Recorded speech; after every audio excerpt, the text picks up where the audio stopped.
Allir þættir samstæðvarinnar eru fáanlegir á öllum helstu hlaðvarpsveitum.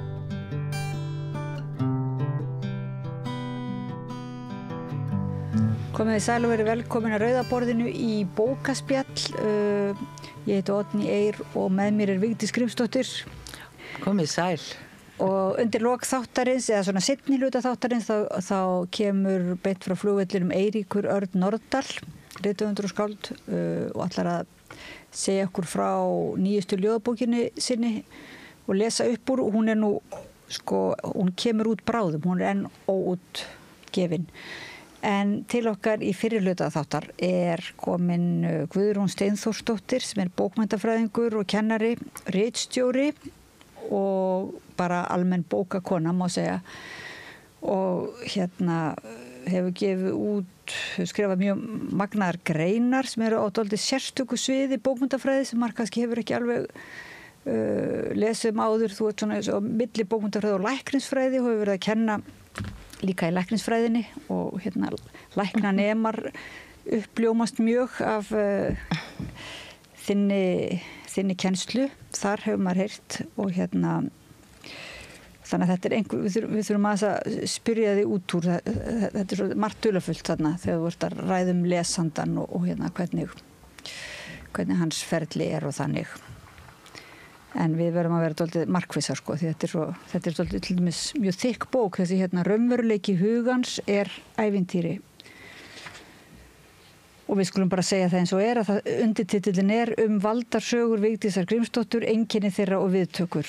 Og er mjög margt spennandi svo ímyndaðir vinir og sjálfsblekkingar og valdatöfl og alls konar. Já. Verður þú nokkuð feimin þótt þetta sé svona... Já, ég verður svolítið feimin. En mér slík allt í lagi þó ég verður svolítið feimin. Ég á alveg rétt á því. Jú. En ég hef volið aðalega ánað með þessa bók, Guðrún er rosa góðu penni og það er gott fyrir alla að lesa þessa bók. Jafnvel þó þeir hafa aldrei neitt flett í einustu bók eftir mig. Þá komast þeir nær bara skáldskapnum með því að lesa þessa bók. Já, þetta er rosalega spennandi bók. En áður en við byrjum að tala meira hvað hún hefur gert fyrir læknastéttina og læknastéttin fyrir hana og svona. Það langar mig til þess að þú segir aðeins frá þér, Bara, hvað kemur til að manneskja tilenga sér bókmenntir og lifi lífi sínu jafnvel í gegnum þær að einhverju leyti. Viltu segja okkur það? Já, bara byrja að segja takk fyrir að bjóða mér í þáttinn. Gaman að vera með ykkur. Og já, ég bara eins og mjög margir hef alltaf lesið mikið alveg frá því ég var barn og bara hafði mjög mikið áhuga á bókum. Ég hafði ekki hugmyndum að maður gæti orðið bókmenntafræðingur en ég hafði mér rosalega góða og frábæra íslenskukennara í Kvennaskólanum í Reykjavík sem buðu upp á alls konar námskeið í bókmentum. Voru með barnabókmentir og glæpasögur og bókmentir á 20. öld og fleiri þeim dúr. Svo að þegar ég byrjaði í háskóla þá ákvað ég að velja bara svona einhver námskeið hérna og þaðan. Valdi annars vegar námskeið úr sálfræðideildinni og hins vegar námskeið sem tengdust bókmenntafræðinni. Og það var eiginlega í bara fyrsta tímanum mínum í Árnagarði. Það var í námskeið sem hét bókmenntafræðilegir vandræðulingar og Dagný Kristjánsdóttir, hún kenndi þetta námskeið og hún byrjaði tíman á því að tala hvaða skáldsögur við myndum lesa, hvaða kvikmyndir við myndum horfa á, hvaða leiksýningar við myndum sækja og ég man að ég sat og hugsaði, vá, er hægt að vera í háskóla að læra þetta? Og fannst bara þetta að vera alveg magna því ég hafði ekki hugmynd það.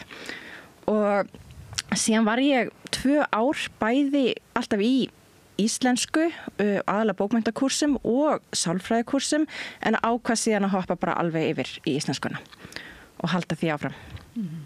Og hvað varstu mörg ár þá í því? Þegar þú segir svona, vá, er hægt að læra svona, er það kom þér á óvart að þetta gæti verið svona skemmtilegt í háskólanum, er það ekki? Jú, er ekki það? Jú, einmitt. Og líka bara að maður þyrfti að vakna upp og fara að lesa einhverja skáldsögur. Já, og yrði að lesa þær. Yrði að lesa þær. Hvort sem lesið á. Já, eða fengi að lesa þær. Já. En þér hefur ekki svona dottið í huga að vera allir fyrst þú naust þess að lesa, þér er ekki dottið í huga að verða höfundur eða skrifa bækur? Nei, eiginlega ekki. Nei, mér fannst miklu bara meira áhugavert að skrifa bækur annara. Og svo hefur þá tekið svona einmitt lagt svolítið áherslu á þetta samspilar ekki höfundarins eða bókmenntarna og lesandans. Jú, mér finnst það að vera ótrúlega áhugavert. Sko, hvað það sem gerist þegar við lesum bókmenntir? Af hverju upplifum við ákveðna tilfinningar? Af hverju höfum við samlega með ákveðnum personum? Fyrirlítum aðrar? Af hverju dettum við inn í sögur? Og hvað það í textanum sjálfum sem kallar fram tiltekin viðbrögð og hvað það í fari okkar sem gerir það?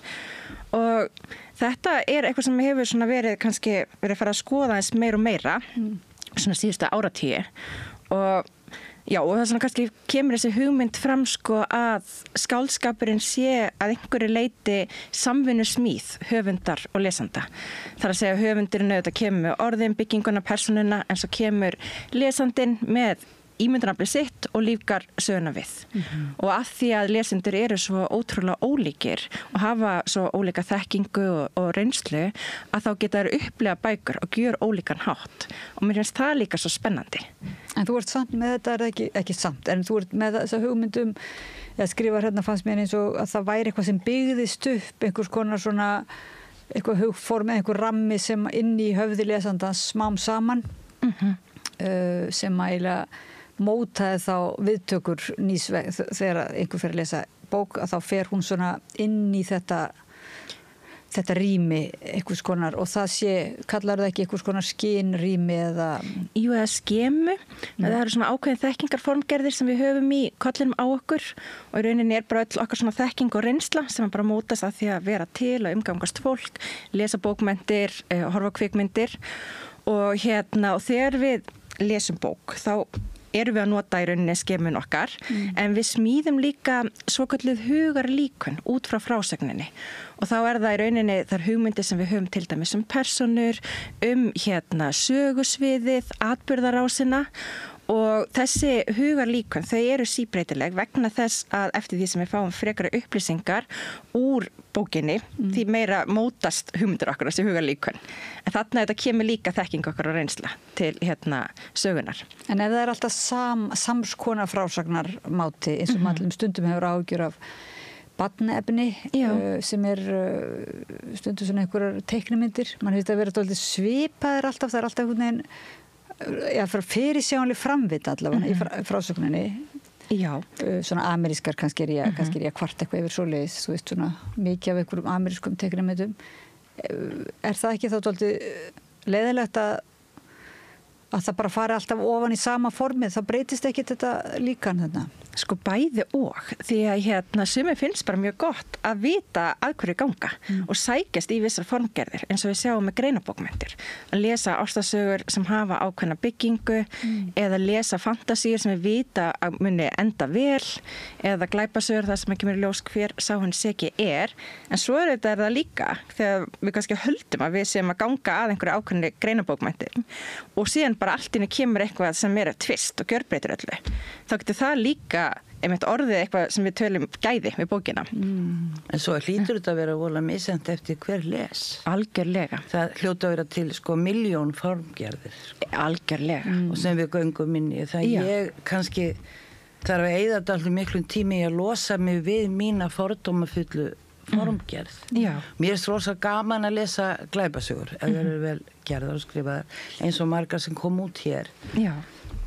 Af því ég veit að ef ég ekki búin að átta mig á hver drap hvern á blaðsíðu 10 þá held ég áfram.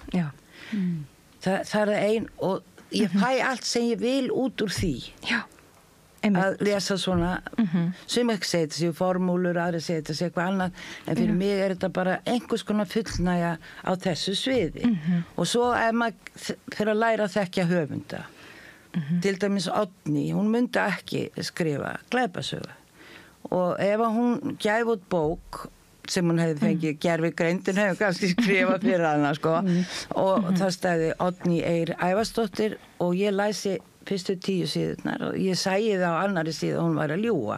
Þetta væri ekkit eftir Oddnýju Þannig að hver og einn hlýtur að eiga sinn heim í formgerðun. og það hlýtur að vera gaman. Já, það er þetta gaman. Er þið það að meina hver og einn höfundur en líka hver og einn lesandi? Allir lesandi. Já, Allir að því auðvitað höfundar eru lesandur. Já, og svo náttúrulega líka hægt að leika með formgerðina eins og þú hefur nú svolítið gert, eins og í bókinu Frá ljós til ljós. Það var, ég gerði einmitt eina rannsókn sem ég fekk konur til þess að lesa þá bók og það sem að mér fannst svo ótrúlega áhugavert var að sumar töluðu hana sem bara undurfallegt ævintýri, bara ofboðslega falleg ástarsaga og allt var svo fallegt, meira að segja það sem var ljótt í bókinu, það var svo fallegt. En svo var líka þáttakandi sem sagði, þetta er bara eins og hryllingssaga. Og það er líka svo skemmt og þá fyrir maður að velta fyrir sig beitu af hverju getur sama sagan verið gullfallega ástarsaga eða bara hræðileg hrollvekja og þá einmitt kemur nú í ljós hvernig þú svona leikur svolítið á lesandan með því að nýta þér orðræðu ástarinnar og tala mikið ástina og drauma og ævintýri. Já. Og svo kannski alls konar undir niðri. Já, alls konar tabu og ljótt. Já. Skrifa svona eins og undir róstöld eða eitthvað. Já, kannski og kannski undir rós, kannski ekki. Nei, og svo er þetta líka sko hvernig eins og þessi þátttakendur þau bara einhvern veginn gengust inn í ástarsögu formgerðina og kannski bara ákvað, já, þetta er ástarsaga þá kannski sáu þau ekki vísbendingar sem voru gefnar eitthvað annað. Já, því að textin stjórnar þetta líka viðbröðum okkar og hvernig við bregðumst við. Sannarlega var þetta sko algjörlega öfug ástarsaga, sem þetta engin ástarsaga heldur. Einmitt. Saga valdbending og allt þetta. En það er þetta formin nota, hlýjan, ástúðin, elskulegheitin og þessi yfirborðsmennska sem alltaf er sko, í þessu lífi. En hvað er það sem þú ert að rannsaka þá? Eða svona hvað, af hverju fannst þér áhugavert að rannsaka þetta sko, þú veist, þú segir þetta þá, það er mismunandi fólk, það er sjálfu sér ekkit nýtt að fólk les og skilur texta og líka vegu eða þannig, en þú svona leggur svolítið út frá því, þú ert að tala er það ekki svona, og þessa mögulegu heima og svo þessa tengingu við læknisfræðin eða þannig að þetta sé á einhvern nátt svona jákvætt. Já, og þetta er líka þetta sko manneskjunum tilfinningalífi, því ég held að við getum kannski skilið manneskjuna aðeins betur með því að skoða viðtökunar, skoða hvernig fólk nýtir ímyndunaraflið, alveg eins og Vigdís var að segja, hann býr kannski til sinn eigin heim sko þegar maður er að lesa bókina. Og já, mér fannst það bara vera mjög forvitnilegt. Já, þetta að meina að skilja manneski, þú getur sagt svona, í staðin fyrir að manneski fari bara í svona blóðprufur og þannig tjekk og eða fari í einhvers konar tjekk til sálfræðings eða svona, að þá getur rétt henni bók og svo spyrðu út hvernig skildur þessu bók og þá getur þú greint manneskjuna eða þannig. Já, eða kannski meira bara svona nefnt, já, hvaða tilfinningar vakna, af hverju. Jú, þetta kemur inn í hverju bakgrunnur hennar og hvað málið það skiptir. En svo er það líka þetta hvað áhrif bara bókmenntatextar hafa. Og hvernig sko, hvernig höfundar nýta tungumálið þess að kalla fram viss viðbrögð. Þannig það er ekki bara, það er ekki almennt að allur lestur auki samkenndi eða samlíðana, þú talar mikið samlíðanina, hún eiginlega aukist, er það ekki, og fordómar frekar minkið eða hvað? Sko, nei. Það er þessi fallega hugmynd að það, ef við lesum mikið af bókmenntum, að þá verðum við betri manneskjur, við öðlumst meiri samlíðan og þá er það sko samlíðan í þeim skilgreiningu að finna það sem að annar finnur, bæði skilja hvernig hann líður og eins finna það í líkamannum. Og það eru því mér engar rannsóknir sem draga þetta fram. Ein ástæðan fyrir því er svo að það er mjög erfitt að mæla samlíðan. Það eru til svona matskvarðar sem að fólk getur fyllt út og það eru auðvitað að mæla alls konar líkamleg viðbrögð. En ef við erum með bókmenntatexta þá getur fólk líka bara sagt eitt og gert svo eitthvað annað og við vitum ekkert hversu lengi áhrifin vara. En það sem að bókmenntir geta samt sem ágert er að þau geta elt skilning okkar á öðru fólki og hvernig það kann að haga sér í ákveðnum samskiptum, hvernig það kann að bregðast við einhverju. Svo það má kannski segja að bókmenntir geti svona elt vitsmunalega samlíðan eða cognitive empathy, samhygð kannski, þennan vitsmunaskilning. Og gert okkur þar að lendi betur í að greina fólk og skilja viðbröð þeirra við hinn og þessu. Samkennd, það annað? Eða? Já, svo samkennd eiginlega þriðja hugtækið. Það, ég nota allan að það orð sem þýðingu á compassion og eins og ég skil compassion þá það þannig að þegar fólk upplifir kannski einhverjum líður illa og það svona finnur alls konar jákvæða tilfinningar og vill gera sitt til að láta hinum líða betur. Og það hefur verið að tala það að samlíðan geti þróast yfir í samkennd til dæmis. En nú til dæmis eins og krakkarnir í PISA-könnunum sem kunni illa lesa og lesskilningur lélegur og allt það. Og við einblíndum á það. En það kom svo fram í þessari sömu könnun sko að samkennd íslenskra barna væri ábótavant. Að henni væri ábótavant. Þú ímyndaru þér að það sé hægt að hjálpa þau læsu meira? Já, eflaust. Og horfðu meira á myndir sem kölluðu á svona samkenndar viðbrögð. Að skilja aðra menn geta sett sig í spor annara. Já, algjörlega. Og það nú eitt af því sem kemur bara fram í aðnámskrá að eigi að fara fram í íslensku kennslu. Að sko í rauninni að bókmenntir séu bæði spegill og gluggi. Þar að segja við getum speglað reynslu okkar við reynslu sögupersóna, fundið einhvern samhljóma þannig, en líka sé gluggi þá inn í annan heim. Og til þess að geta einmitt betur sett okkur í spor annara. Í gegnum skáldskapinn. Já, því þú ert að segja að þetta er einhverja samræða sem á sér stað. Þetta er mjög svona virkt. Þetta er ekki afþreying, lestur er ekki bara afþreying, þannig að þetta er eitthvað sko mjög svona skapandi ferli sem að lesandinn er í. Þannig að heilin er alveg á fullu að taka þátt í þessari framvindu sko. Algjörlega. Bara mikil hugavirkni og nota ímyndunaraflið. Þannig að það einhver leiti getur við gert ráð fyrir að sé sko þroskandi. Já. En er það þá að því að svo talar þess að það er ekki mögulegu heima sko eða sem hún líka heit. Þarna er það ekki svolítið munur þá á einmitt verkum eða textum svona ertu með eitthvað þannig ef þú ættir að setja inn í aðalnámskrá þú veist hvers konar bækur það væri eins og segir það er mjög mismunandi. Já. En er eitthvað samt sem þú svona myndir Er það margbreytileikir þá sem skiptir mjög miklu máli? Eða sé þá margbreytilegar? Ég bara alls konar bókmyndir, myndi ég segja. Og líka eftir áhuga sviði nemandana. Það skiptir líka máli. Svo myndist þetta samtal eða samræð á milli, þessi sköpun á milli höfundarins og lesandans. Þá þarf nú lesandin að hafa eitthvað svona með að gera hvað hann velur og hún er sér kynnt fleirinni. Það heldur sér nauðsynlegt. Algjörlega. Að það getur líka verið hindrun að þeir sagt að lesa einhverja ákveðna bækur að þá kannski bara langaði ekki til þess að lesa þær. Þá áttu kannski erfiðara með að detta ofan í þær en ef þú velur það sjálfur. Það er bara þannig, ég hef verið spurð að þegar ég var kenni gamla dag, sko. Ertu að kenna okkur að hata þennan höfund? Sko, fólki líka ekki það sem ég valdi og ég gerði bara feil, ég var nýbyrjuð að kenna og svona, þetta var allt í lagi, ég gæti breytti, ég fekk hjálp með þessari spurningu. Auðvitað áttu þau að velja, við vorum með bókasafn, fullt af bókum og íslenskum höfundum og erlendum, auðvitað áttu þau að velja, en ekki ég, að því ég ætlaði ekki að fara kenna þeim að hata, ég ætla ekki að segja hvað. Það er alveg freistandi. Það líka ekki, sko. En þetta er svona.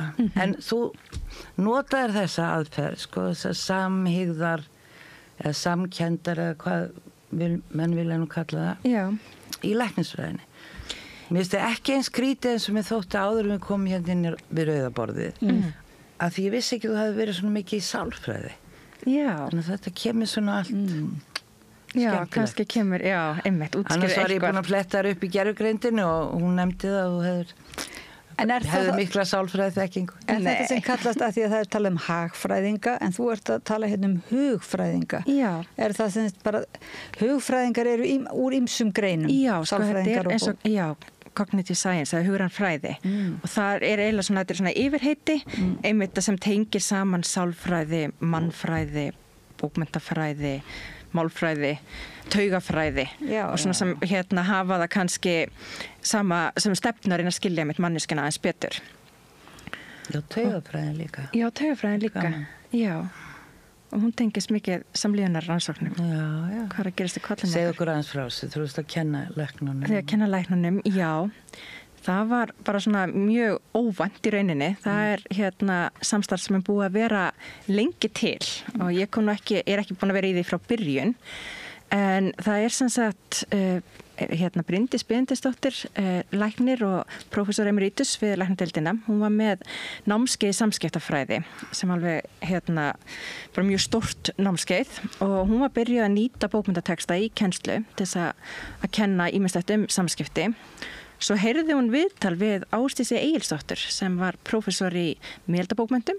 þar sem að Ásdís var að tala tengsl bókmennta og læknisfræði.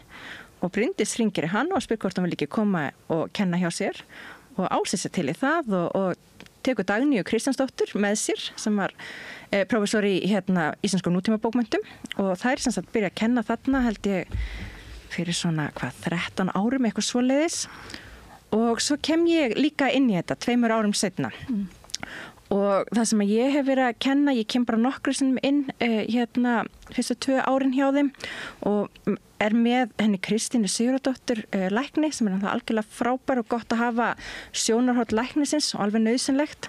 Og þá erum við einmitt að fara í gegnum bókmenntateksta og skoða hvað getum við til dæmis lært samlíðan út frá bókmenntatekstum eða hvað getum við lært sársauka, til dæmis hvernig fólk lýsir sársauka sínum, hvað það sem að valda sársauka hjá þeim, það bara einhverju líkamlegi verkir út af því þú ert með einhvern sjúkdóm eða það líka eitthvað í umhverfinu sem að hafa áhrif og við höfum líka verið að skoða sjúkraskrána, hvernig tölum við sjúklinga og samskipti kvenna og lækna.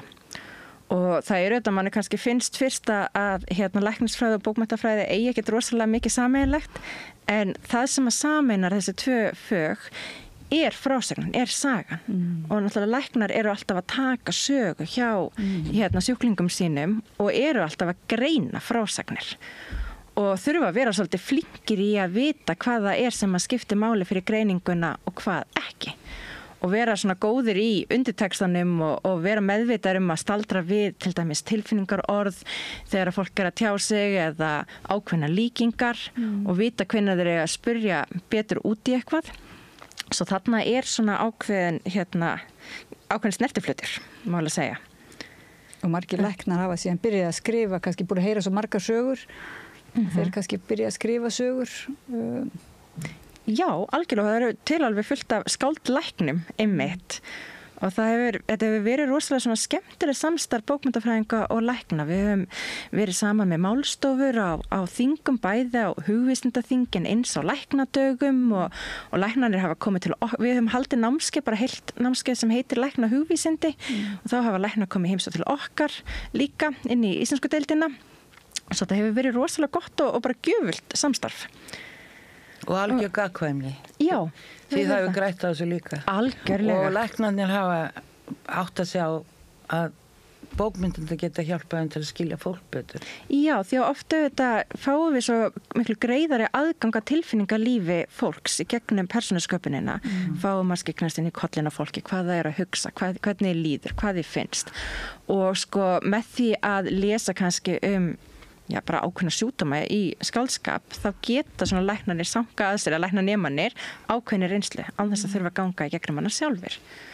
Já. Þannig geta þær aukið eða svona, skilningsinn á stærra sviði, já. Og sérstaklega þeir eru með hugan við persónur og líðan þeirra. Og það hefur verið, erlendis við sem að háskóla, þá hefur bara verið svona námskeið eða jafnvel námsleið innan læknisfræðinar sem þá annarkvart lækna hugvísindi eða það sem hefur verið kallað frásagna læknisfræði eða narrative medicine. Svo þetta alltaf að verða meira og meira. Tengist það eitthvað þessu að það náttúrulega eru kannski sumir læknar sem að taka upp ekki ávísanaheft heldur þarna hvað þetta reception tilvísanaheftið svolítið það svolítið ávísanaheftið ávísa á einhver lyf það oft talað að frásagnir kvenna allir í gamla daga þá fengu þær dómin að vera hysterískar og læknar væri svolítið fljótir að afgreiða ef einhver sjúkrasaga var af einhverju tagi með einhverjum orðum og svona þá var einhvern veginn svona væri læknar svolítið fljótir að greina það sem hysteríu. Já.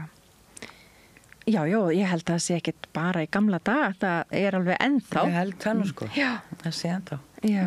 Kannski miklu minna. Ég held að sé minna og alltaf, en það kemur samt alltaf reglulega sögur í dagblöðum og hlaðvörpum, það sem að einmitt konur tjá sig það sé ekki hlustað á þær.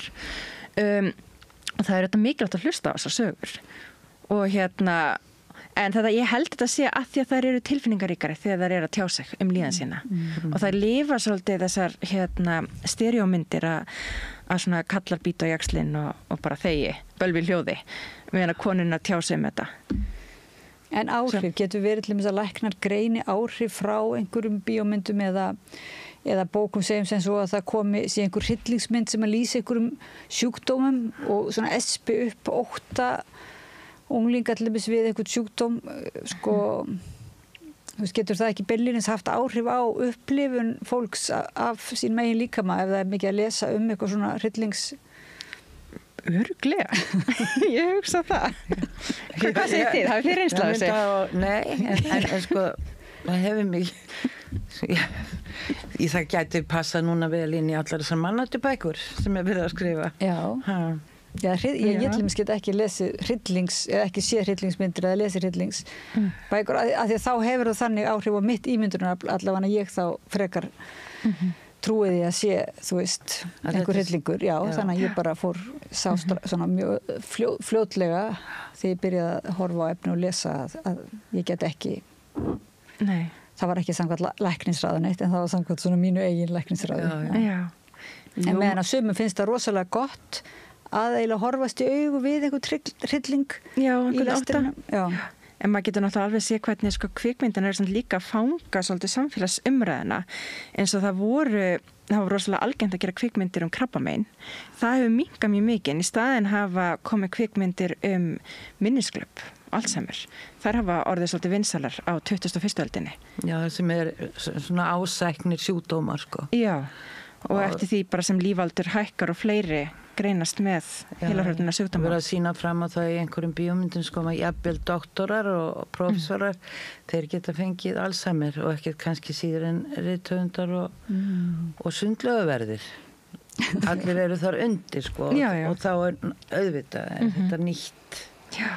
En segð mér eitt, nú ef að þú hefur sagt, með aðstoð þeirra sjálfur að læknanemana hjálpa þeim til að skilja betur fólk með að lesa bókmyndir, heldur að sé hægt að nota þetta bragð í sambandi við samlíðinina í skólunum, það eru vandræði í barnaskólum, í grunnskólum heldur að sé hægt og þau eru vegna þess að eitt ræðst annan og hinn svara fyrir sig, en heldur að sé hægt að kenna öðruvísi lestur heldur en hinga til. Nú spyrir því sem sérfræðing bara.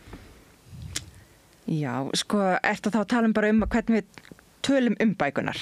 Já. Og líka sko auka þáttöku nemandans að hann gerir sig grein fyrir því krakkinn, barnið 9 ára, 8 ára, 10 ára að hann á þátt í sköpuninni sem hann heldur á, sem bókin sko. Já. Jú, ég hugsa það og nota líka sérstaklega sem umræðu grundvöll og tala út frá bókinni í staðan fyrir að vera að tala ákveðna personur í skólastofunni. Það held ég geti verið mjög gagnlegt. Og ég held að sumi kennarar geri það alveg líka. Já, örugglega sko. Já, nota bara einhverja frásögn sem umræðu grundvöll til að tala ýmislegt. En þú talar svona einhver aðgangstengsl og svona að það sé í sumum textum ekki svona þessi mögulegu heimar, það sé svona margir heimar oft inn í bókum eða þannig og það séu margir heimar væntanlega inn í líka lesandanum en ef hann lesandinn á að komast inn í þessa heima þá þarf hann að komast yfir einhvern þröskuld og þið voru að tala með láta nemendurna velja bækurinn. Hvernig er það að velja? Það er að lesa aftan á eða bara sjá myndina eða það er ekki bara treysta þeim fyrir valinu. Já, en farið niður á bókasafn, sko þeir eru 20, farið niður á bókasafn, komið með bækur upp frá bara frá síðustu 10 árum, segjum það. Veljið ykkur íslenskra skáldskap og veljið ykkur hann sjálf og aðtöku hvort þið getur myndað einhver tengsl frekar en leiðinda bækurna sem kennarinn velur sko. Já. Jú, ég held að það sé bara mjög gott ráð, gera það. Ég held að þurfi ekki að flækja það neitt, sko. Nei, ok. Þannig að það gerist bara sjálfkrafa þessi að það opnist heimar. Það er bara með því að lesa að þá raunverulega opnist fleiri og fleiri svona þessi mögulegu heimar. Já, sko, ef við hugsum bara að í rauninni kannski það aðeins ólíkt af því að þessi kenningu mögulega heima, það er einmitt svo að við séum í okkar heimi sem við teljum bara vera raunverulegan, en svo eru alls konar hugsanlegir eða mögulegir heimar og þar á meðal skáldsagan getur verið dæmi mögulegan heim sem er kannski lík okkar heimi eða ekki, kannski er hún líka eitthvað fjarlæg okkur, kannski einmitt sagt frá persónu sem vaknar upp sem bjalla og þá er það náttúrulega ákveðin árekstur því það er eitthvað sem er óvænt en þá þurfum við einmitt að vera þessi aðgangstengst, þar að segja eitthvað sem að heimannir eiga sameiginlegt sem að hjálpar okkur að skilja heimi sem við erum að lesa þennan mögulega heim og það er kannski þar sem þessi aðgangstengst koma og sko því meira sem að söguheimurinn og okkar heimur eiga sameiginlegt því svona nær standa þér Já,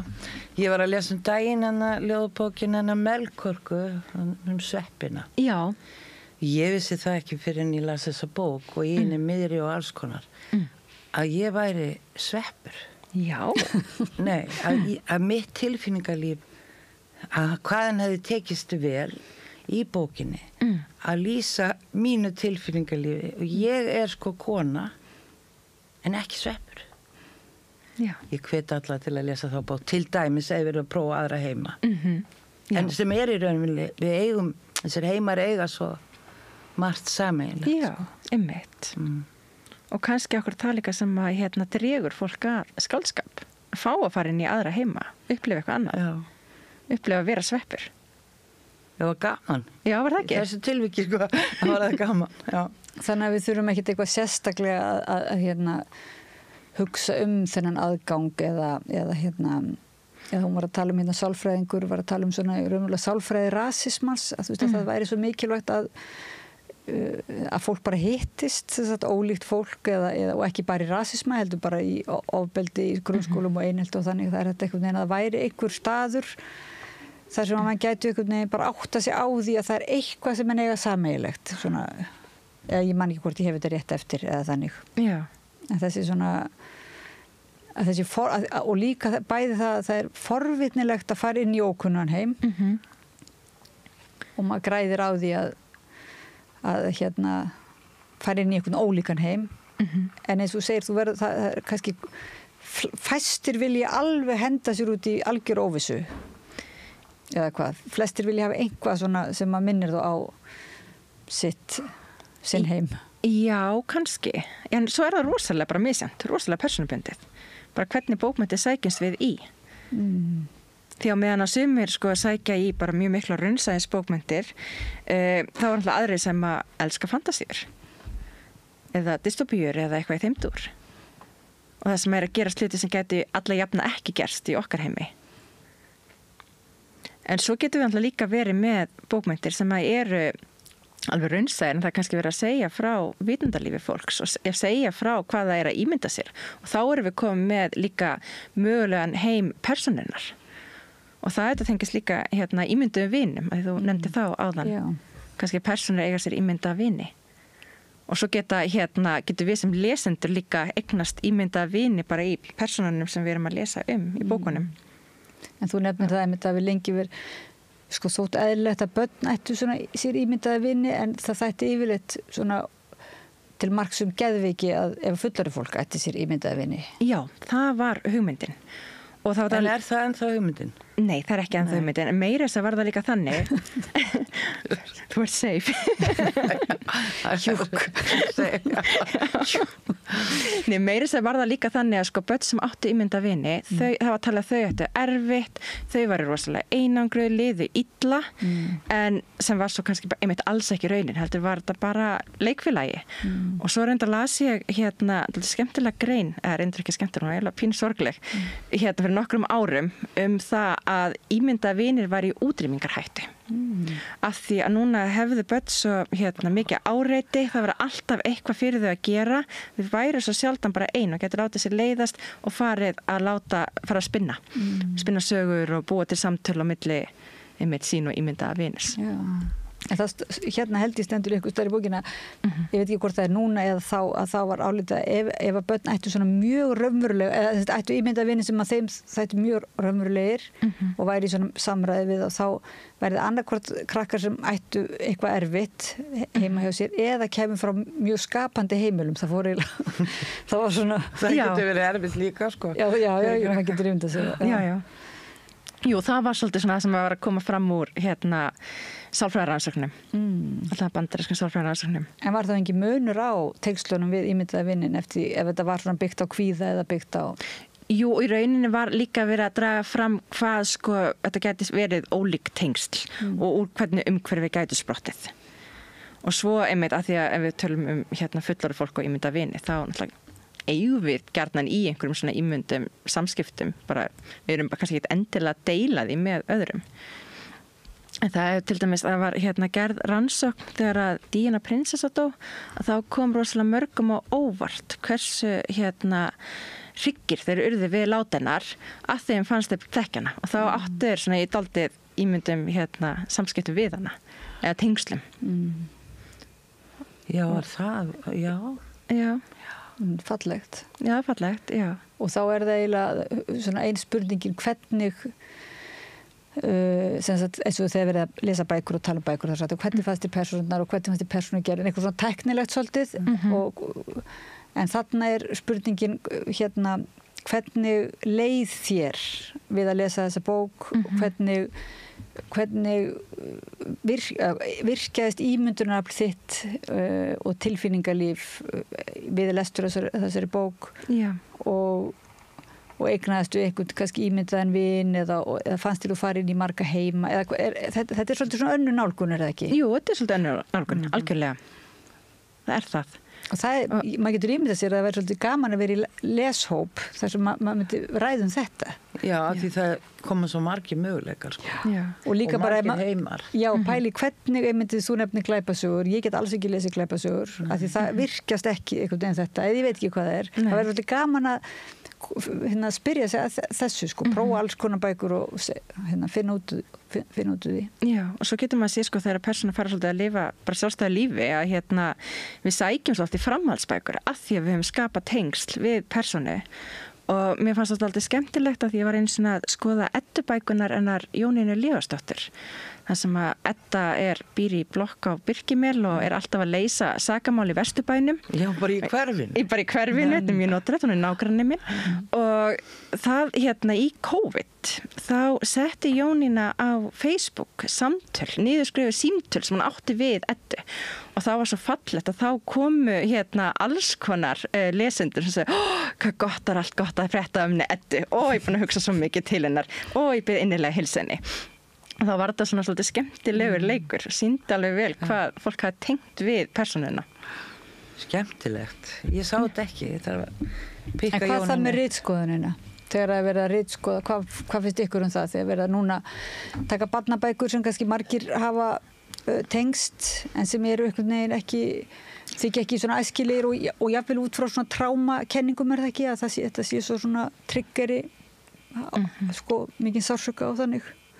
Já, það sem verið að stýra því einhver yfirvöld stýri því hvað við lesum. Já, þeir geta þó allavega haft eitthvað á brennuna. Nei, við megum alls ekki takmarka það. Börn eiga alveg að geta lesið Láka þó að hann hafi einhvern tíma verið vondur og verið góður og það sé ævintýralegt og vitlaust að hann verið góður.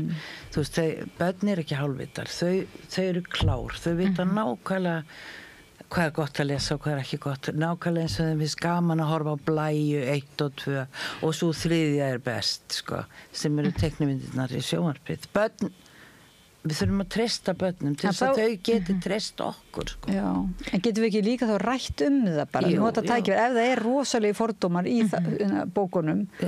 Já, eins og 10 litlu neðrastrákar. Jú, það er þetta ræða það, en svona var þetta þá líka þetta tengja fortíð, nútíð og framtíð með því að lesa þessa bækur sem sumi vilja henda og banna, sko. Já, ég held að það er mjög mikilvægt að hafa til þess að geta rætt þessa staðalímynd. Já. Og já, það held ég. En nú vinnur þú sem ritstjóri líka, eða hefur oft verið að ritstýra bókum? Þú ert þá væntanlega ekki með þetta sjónarhorn svona, hvað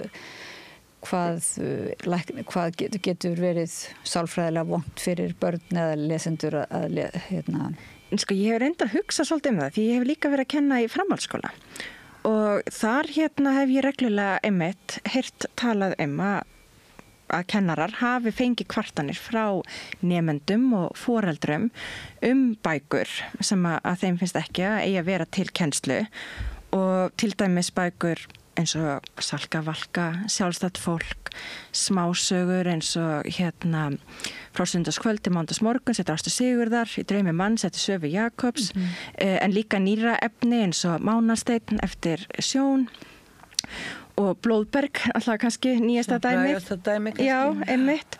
Og það allir gangur á því hvað kennarar hafa gert. Sumir hafa bara tekið samtalið og útskýrt af hverju eru við að kenna þessar bækur á meðan aðrir hafa tekið þær úr kennslu og ég bara kviltar eða bara tekið þær algjörlega að borðinu og reynt að komast þannig í veg fyrir einhvers konar árekstra og náttúrulega eins og þú segir, þú nefndir svona, það getur við triggerandi og það eitthvað sem hefur kannski komið meira og meira fram að þetta geti einmitt haft svo vakið upp svo óþægilegar tilfinningar og óþægileg viðbrögð og það sé ekki réttlætanlegt að vera að láta nemendur lesa slíka bókmenntir og það algjörlega sjónarhorn og einmitt það hefur verið að tala að setja þá svona kveiki viðvörun eða trigger warning en svo þetta aldrei athyglisvert, það var gerð frekar stór rannsókn í Harvard þetta var bara komið með niðurstöðnar í fyrra eða hitt í fyrra að það var athugað, það var bara öllum skólastigum, bara grunnskóla, framhaldsskóla og háskólastigi var beðið þessar viðvaranir en þá kemur í ljós að það valda frekar kvíða en að sefa kvíðan. Viðvaranirnar? Já, vegna þess að fólk fólk alltaf hugsa hvenær kemur þetta og hvað það, hvernig verður lýsingin eða þá að voru önnur viðbrögð að fólk var rosalega spennt. Þetta var orkað eins og segur, bara ég verð að lesa þessa bók. Bönnu yngri en 14 ára. Já.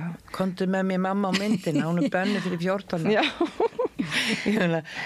Einmitt. Ég hefði haldið að það væri frekar hvatninga en hitt. Já, en það sem líka svo óunulegt og maður sér það í Bandaríkjunum að í fyrra þá voru bannaðar 10.000 bækur, þess að haldið utanum lista yfir bækur sem að hefur verið reynt að banna og það var náði hámarki fyrir 10.000 bækur og aðalega bækur sem að fjölluðu hinsegin málefni eða ofbeldi gegn konum og börnum. Toni Morrison til dæmis, hún bönnuð. Já, hún bönnuð. Þetta náttúrulega hræðilegt já. Og hafi menn verið í einhverjum vandræði með að hvort að nefna fasisma í sambandi við alltaf þessa hluti þá þetta leiðin þangað allavega. Já. Að bara alveg og fleiri höfundar sem hafi fengið Nóbelsverðlaun þeir eru. Mís og menn var bönnuð til dæmis. Þetta bara alveg hræðilegt En mér finnst það vera viðvörunarmerki þegar við erum orðin það heilög að við lýsing án þess að hún sé klínísk í smáatriðum á nauðgun frá 12. öld að ef við höldum það virkilega í heiminum okkar sem við lifum í núna að þetta sé einhverjum hættulegt í sögulegu samhengi eða ekki að þá verðum við að setja niður lappirnar hvert eru við eiginlega komin og nei niður með hinn bláa heilaleik Það frekar bara treysta höfundum og hvetja þá til að skrifa bara það sem þeir vilja og treysta lesendum jafnvel ungum til þess að lesa það sem þeir vilja já. En þeir eru ekki að þurfa að æsa sig upp í að banna bækur eða hvart yfir þeim opinberlega eins og þeir hafi gert þeim einhvern mein þeir hafa þroska til að skilja að þeir geti hent þeim frá sér Já, akkurat. En þá kemur samt þetta aðgengið, einhver velur kannski bara inn á bókasafnið, bara bækur sem að einhver bókavörður telur góða bækur, ég veit ekki. Já, maður er líka heyrt á skólabókasafnum að þá þurfa börn að vera orðin ákveð gömul til þess að mega lesa ákveðna bækur. Já. Eins og Harry Potter bækunar eða ég held Vetrafréttir Hildi Knútsdóttir, ég held að það hefði líka verið einhver Já, var hún sett þú hvort þurfti að vera 13 ára Já, ég veit það ekki alveg Já, svo náttúrulega kannski kannski spurningum hvort að þetta gerist líka bara á netinu eins og þessum vefi veitum sem þá kannski bara halda þessum einhverjum óaskiljum bókum bara svona neðarlega þannig að þú kannski rambar seint og illa á þær og auglýsa það frekar hinnar sem, ég meina þannig gæti fasismi nýtt sér það, bara raða bara upp þeim bókum sem að svona þykja ekkert tryggera neitt uppreisnar eðli eða þannig. En svo er þetta líka kennarinn sem þarf að vera meðvitar val á bókum, því þetta velja kennara líka inn bækur og hann þarf þetta að vera mjög vel undirbúin ef hann að fara að kenna efni sem eru kannski viðkvæm álitamál og vera búin að kynna sér máli fræðilega áður, reyna að skapa örugt rými í kennslustofunni þannig að allir geti tjáð sig málefnið. Svo ég held að það skiptir líka máli. En svo má hann heldur ekki, ég held að það sé líka pínu hættulegt ef að kennari fyrir sjálfur að dæma bara, nei þetta gæti verið triggerandi fyrir einhvern, þetta gæti verið það. Því að svo getum við þetta líka hugsað, ef bækur triggera eitthvað hjá lesendum, að þá geta það kannski líka hægt að nýta það bara sem tól til þess að takast á við eitthvað. Já, og þá kannski með, það bara vera samræðan með, ekki? Jú, akkurat. Ég held nú að þetta sé þegar kennarar fá svona kvartanir yfir bókum eða að þú taka það frá bara til þess að skapa ekki leiðilegt andrúmsloft, Já. En það miklu sniður að halda þeim og hvetja til samræðunar eins og oft gert hérna við rauðaborðum. Já, hvetja til samræðunar. Já, og bara það þarf náttúrulega að gefa sér svolítið tíma, ekki, til þess að bara einmitt, og ef það allir að lesa sitt hvora bókina og nemendur velja sér sína bók sjálfur þá kannski svolítið lúksus að eiga vísan einhvern samræði félaga bókina eða þannig geta talað sína reynslu, það kannski ekkert algengt einhver bara lesa einhverja bók og svo er það nokkuð inn í kennslunni, þú veist að þú svona eins og sálfræðingur eiginlega bara farir í gegnum þetta tráma sem þessi bók hefur valdið. Það sé nú kannski ekki alveg hægt að leggja það á alla kennara en ég held samt að maður gæti talað það bara út frá bókinni. Það til þá ekki endilega vera persónulegt og það er kannski það sem að kennara getur svona reynda að gera og stýra að ræðum hlutina bara út frá persónubókarinnar, hafa hann sem umræðu grundvöll í staðan fyrir að gera þetta persónulegt. Og hvað ert þú að rannsaka núna svona? Já, þessa dagana. Já, bara til dæmis er ég svolítið í læknahugvísindunum og Þú er gaman að því, það er gaman. Já, mér finnst það gaman. Það er eitt af því sem ég hef verið að skoða og líka einmitt hef verið að halda áhrum að skoða viðtökur fólks og ímyndunaraflið, hvaða máli það skiptir í bókmyndum. Ég held að skiptir bara jafn miklu máli í bókmyndum og til dæmis í pólitík. Já. Ímyndunaraflið. Hvert eru við komnar? Á hvaða blaðsíðu ert þú, Oddný? Við erum komin, að vita hvort að Eiríkur væri kominn úr flugvélni. Hann er rétt ókominn, þannig að við megum aðeins spjalla meira. Það er svolítið freistandi svo sem að biðja að þótt að þetta Vigdís vil ekki að við séum að tala hana en má ég samt bara spyrja þig, af hverju valdiru bækurnar hennar til þess að rannsaka þetta samband lesenda við texta? Já.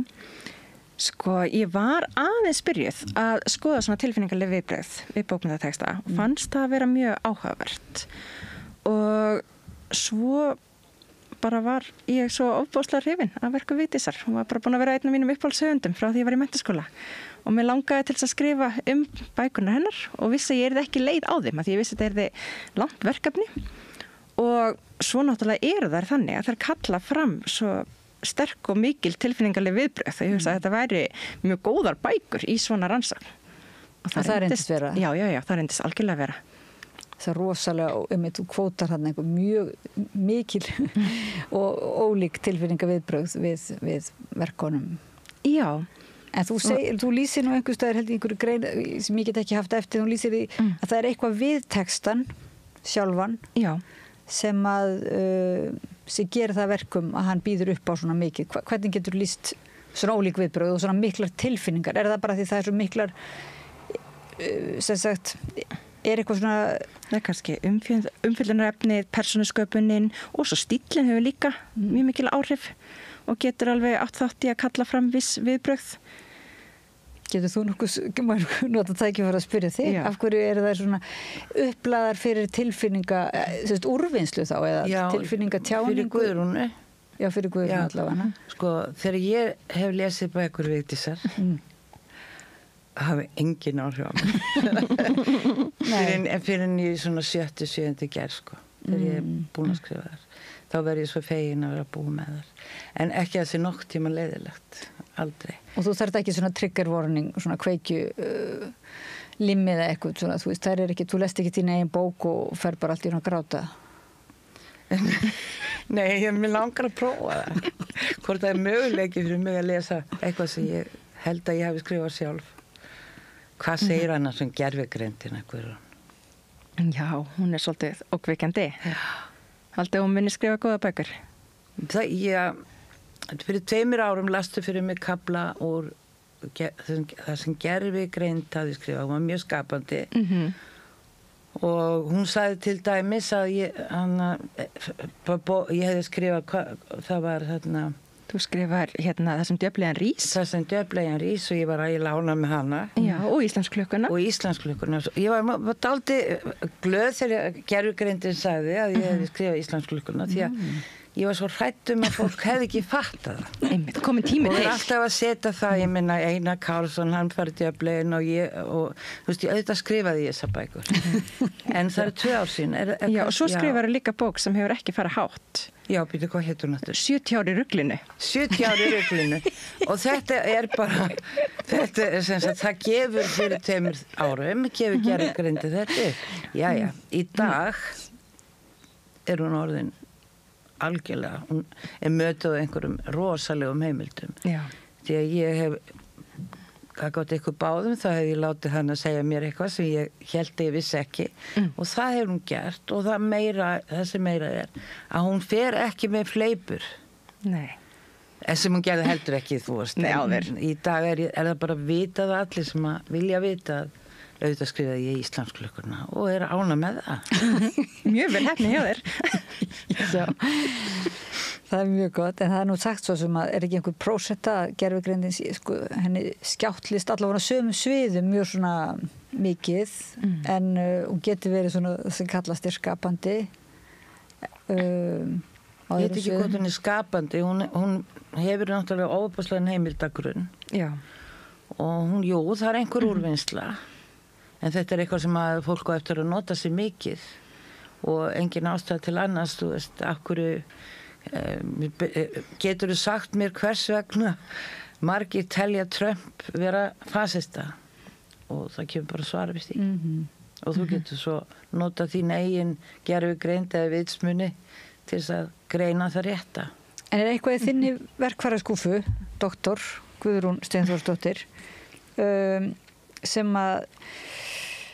sagt getur greint á milli, sem sagt hvað er gervigreind og hvað er ekki gervigreind? Já, eða svona hver var í munurinn á, getur þú sagt hvort að ef það væri til dæmis bókasöfnin í barnaskólum myndi fyllast af bókum skrifuðum af gervigreind. Ritgerðum? Já, ritgerðum, já, eða svona í þessum bókum, sko, bókmenntum sem að krakkar læsa þá. Heldur þú að þetta sem þú ert að rannsaka, þessi tilfinninga tjáninga, tilfinninga þroski jafnvel, eða ég veit ekki að það þetta svona, hvað kallaði þetta ekki einhvern veginn skynsvið? Jú, einmitt. Bókmenntana, eða svo leiðis? Ég held að myndi alltaf vant eitthvað neista. Eitthvað svona, ég held að gervigreind getur aldrei orðið góður rithöfundur. Nei. Haldið þið það? Ég veit það ekki. Nei. Maður hélt fyrir 2 árum að hún gæti ekki vita neitt með viti. Nei. Ef hún var í spurð. En það er náttúrulega bara lesendir sem... 2 árum seinna hefur hún bætt sjálfur rosa. Já, ég baði hann einhvern tímann að yrkja ljóðum hundin minn og það var rosalega væmið. Það er hræðilega vond ljóð. En ég hefur endur ekki gert það aftur, sko. Nei, þetta er aldrei síðan hún baðst. Já, þetta er kannski að prófa það aftur. En þegar gervigreindi getur kannski náð sko þessari formúlu sem þú ert að segja sem okkur finnst þægileg og það getur gefið okkur eitthvað ramma svona, sem að við getum þá mátað okkar ramma við eða okkar heim svona, þetta líkan hana eða skema sem að við svona, þannig það kannski bara fyrst og hún getur meiri sig að koma eitthvað óvænt svona inn í það, nógu óvænt til að við lesum eiginlega alltaf aftur sömu bókina en aðeins öðruvísi svona. Þannig að kannski getum við bara að fara að panta bækur, bara skrifaðu aðra bók þessa persónu. Já, bara aðeins öðruvísi. Já. Látt hana lenda í þessu og hinnu. Já. Til dæmis. Þá einmitt svolítið spennandi að vita hvenar bara hættum við sem lesendur að bara að finna munin. Já, hvenær hættum við að finna munin en hvenær líka það eitthvað í okkur sem segir bara nei, ég les þetta og það kviknar ekkert mitt ímyndunar fyrir ekki á flug eða neitt og ég held að þetta sé framtíðin sem segir okkur þetta. Einn dagur í einu alveg nóg. Ég held að við getum ekki svarað þessu. Eða ímyndið okkur hvað verður eftir 10 ár. En eigum við þá heldur ekki svaraði? Er það bara jú, við megum reyna það og skrifa það hjá okkur hvert svarið var við spurningunni. Jú, nei, ég meina, eigum við ekkert að beita okkur gegn því að gervigreindi bara tæki við að verði gefnar fleiri og fleiri bækur. Jú, við erum að skrifa meira sko sjálf. Með smá aðstóð kannski frá gervigreindinni, það allt í lagi. Svona lýstu fyrir mér Hornafirði í 15 stiga frosti. Eitthvað svona. Ég veit að höfundar nota gervigreind. Hafið þið prófað það? Þegar þið eru að skrifa? Nei. Nei, ég hef ekki prófað. En því á það eftir. Við eigum allt eftir. En við þurfum ekki að lúta neitt í gervigreind. Nei. Ef við tökum hana, þá þetta þess að nýta hana og gera okkur betri, held ég. Betri manneskjur. Við erum ekki trætt við þessa gervigreind, sko. Nei, þú ert ekki trætt við vondar bókmyndir eða bókmyndir sem að... Ég get ekki sagt hvað vond bók. En ég kýs að tala bara góðar. Já, en það nú eitthvað sem að þegar að þú hefur nú ritstýrt líka eða svona lesið yfir marga bækur og það eitthvað svona sem að þú segir sé ekki gott. Já, nú hef ég þetta. Ef mér finnst ekki eitthvað gott, þá segir ég það greinilegt hver hefur verið hér eða ekki. Það gervigreindin komin inn í miðjuna og í lokin. Nei, ég segi svona. Við erum að taka svo bara þetta spennandi. Að sjá hvernig það fer. Og maður ekkert að vera eitthvað að hugsa fasismann og... Jú, líka. Það spennandi að reyna að stoppa hann. Það þurfi ekki endilega að tengja þarna á milli. Nei, þetta svolítið erfitt. Ef við ætlum að fara að stjórna því og eitthvað svona, þá megum við ekki fara að vera eins og fasistarnir. En þegar við erum að reyna að bæja fasistornum frá eða eitthvað þannig, þetta svolítið svona snúið. Já, línudans. Það dálítið gaman þegar lífið spennandi og snúið. Já. En hvað finnst þér íslenskar bókmyndir í dag? Hvernig finnst þér sú spurning svona lokum? Mér finnst bara, það svo margt að gerast, margt gott að koma út. Mér skaman hvað ljóðið sterkt, rosalega margar flotta ljóðabækur. Já, finnst þér ekki rosalega sterkt ljóðið? Ég held að það sé líka miklu meira lesið heldur en kannski fyrir 5 árum. Ég hugsa það. Mér sýnist það svo góðar bækurnar. Já, bara var rosa gott ljóðabók ári fyrra og mér finnst bara skemmtilegt hvað er mikið að gerast í íslenskum bókmyndum. Margir flottir höfundar og líka frekar bara svona fjölbreyttar bækur eða hvað segir þið? Já, eitthvað hver annari, já. Það mjög úr öllum áttum, sko. Já. Það er líka svolítið gaman hvað hefur svona fjölgað, rithöfundum hefur fjölgað líka með eftir tilkomu ritlistarinnar og það orðið svona meiri gróska eða þannig finnst manni og einmitt ólík, það hefur verið einhver endurnýjun svona. Já. Þú nú kennt í ritlistinni. Já, ritlistinni hafa komið einhversu námskeið hjá mér. Ég hef ekki verið kannski beint í ritlistinni. Nei, þau komu á námskeið sem þú hefur þá kent í háskólanum, ok. Já. Og það skemmtilegt. Það æðislegt. Það alltaf bara frábært og líka svo gaman að fá sko þá sem að skrifa því þau hafa annað sjónarhorn á skáldskapinn. Heldur en kannski þeir sem að skrifa skáldskapinn. Svo myndast oft svo skemmtileg samræða og samtal. Sem mér finnst frábært og mér finnst einmitt svo gaman hvað mikið af ungum höfundum að skrifa og gera flotta hluti og skemmtilega öll þessi upplestrakvöld sem eins og í mengi reglulega og einhvern veginn svona vera að blanda saman ólíkum höfundum. Já. Performansin bara sjálfur upplesturinn orðin dálítið atrið aftur og einmitt samveran í upplesturinnum og þannig. Já, akkurat. Svona sem viðbragð kannski við allir þessu notkun. En má nokkuð spyrja, ekki of þungt að spyrja hver munun á því, þú segir að því svo skemmtilega ólíkt þeir sem að skrifa sjálfur, hvernig þeir svona skilja eða tala bókmyndir og svo hinir sem eru bókmyndafræðingar, var það?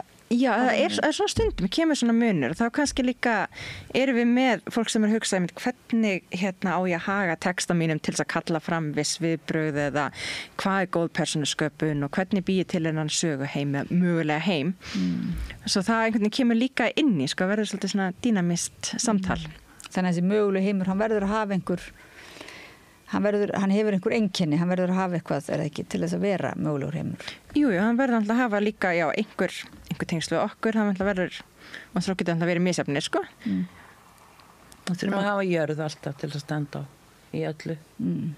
Mér langar svo að spyrja því svona að lokum, ég veit ekki hvort það sé margar spurningar eftir því að þér, en ein hjá mér, er komið að því? Ég er búin að vera svo frek líka í spurningum. Já, frek, já. Ef þú færi núna á Eyðeyju, þú veist, þetta er gömul spurning og þyrftir að vera þar og særi ekki fram að þú kemist í land í bráð. Hvað myndir þú skrifa? Þú hélst ég ætla að spyrja hvað bók. Já, nei. En hvað myndir þú skrifa? Þú hefðir tækifæri til að hafa með þér eitthvað til að skrifa. Hvað myndir þú skrifa? Örugglega bara íslenskar nútímabækur eftir konur. Ég hugsa það. Konur? Já, hvað er það? Já. Hvað er það á fæljunni? Ertu að skrifa það? Ég er alltaf svolítið að skrifa það, já. En ekki þarf ég skrifa líka alveg bækur til bara kalla á öllum kynjum, En ég hef verið meira í kvennabókmyndum samt. Svo ég hugsa ég myndi, það er svona fyrsta svarið. Já. Þú fengir ekki að hafa með neina gerðugrind, enga tölvu eða neitt. En þú myndir skrifa bækur til konur og nota þá náttúruna. Eða kannski myndi ég bara skrifa dagbók. Já, það ekki? Já. Þú myndir ekki að gera það. Það var nú mjög spennandi. Lokum hana. Má ekki vera bara með 2 bækur, bæði að skrifa nútímabókmyndir, íslenskar nútímabækur. Því maður þannig fyrir svo marga bækur ef maður að skrifa eitthvað, svo það er kannski bara best að skrifa dagbók. Og svo dagbók. Já. En varstu búin að koma upp í hugan að þér einhver bók að þú hélst þú náttúrulega að spyrja hvaða bók myndir þú taka með þér á Eyðeyju? Var það eitthvað bók sem kom í hugan? Nei, ok. Það gerði hana blanko. Já, það var alltaf erfið spurning. Já, þá tekur þú bara stílabækurnar og fyllir það. Er það ekki bara fint? Hvað myndir þið skrifa? Ég myndi skrifa, nokkru seinni ég sett á svo sömu eyju sem þú ert búin að vera á. Þá myndi ég skrifa öll sporin þín á þessari eyju sem ég fyndi í sandinum, í moldinni og ef ég fyndi fingraför á trjágrein eða laufi, það er mín dagbók. Hvað myndi þú svo skrifa? Þá myndi ég skrifa þig að leita að hennar fingraförum. Já. Vá. Þá sjáum við það. Látum loka okkur inni. Ef að fara í frímínútur og sækja að hvort hann er ekki kominn, hvort að flugvélin ekki lent frá Ísafirði. Eiríkur Örn Norðdal ætlar að koma til okkar, en við erum búin að vera að tala við Guðrúnu Steinþórsdóttur, bókmyndafræðing og kennara, ritstjóra og rithöfund og bókakonu, bara almennt. Kæra þakkir fyrir að koma til okkar í bókaspjallið og segja okkur frá svona, mjög stóru eiginlega rannsóknarsviði og eiginlega nýjum lestrarhætti svolítið ekki, eða ég myndi allavega að segja að maður er með hvatninguna til þess að ræða bækur sem maður les og pæli þeim á dálítið nýjan máta. Já, gaman. Bara takk hérlega fyrir mig. Gaman að vera með ykkur. Takk fyrir spjallið. Ég gæði ykkur súkkulaði ef ég ætti það. Sjáumst á Eyðeyju. Sjáumst á Eyðeyjunni og við byggjum hlustendur og áhorfendur að doka aðeins við, rétt á meðan við bara förum í frímínútur og fáum okkur vatn. Takk. Með því að ganga í leigjendasamtökin styður þú baráttu leigjenda. Leigjendasamtökin eru fyrir öll þau sem vilja vinna að réttlæti og öryggi á húsnæðismarkaði. Leigjendasamtökin.is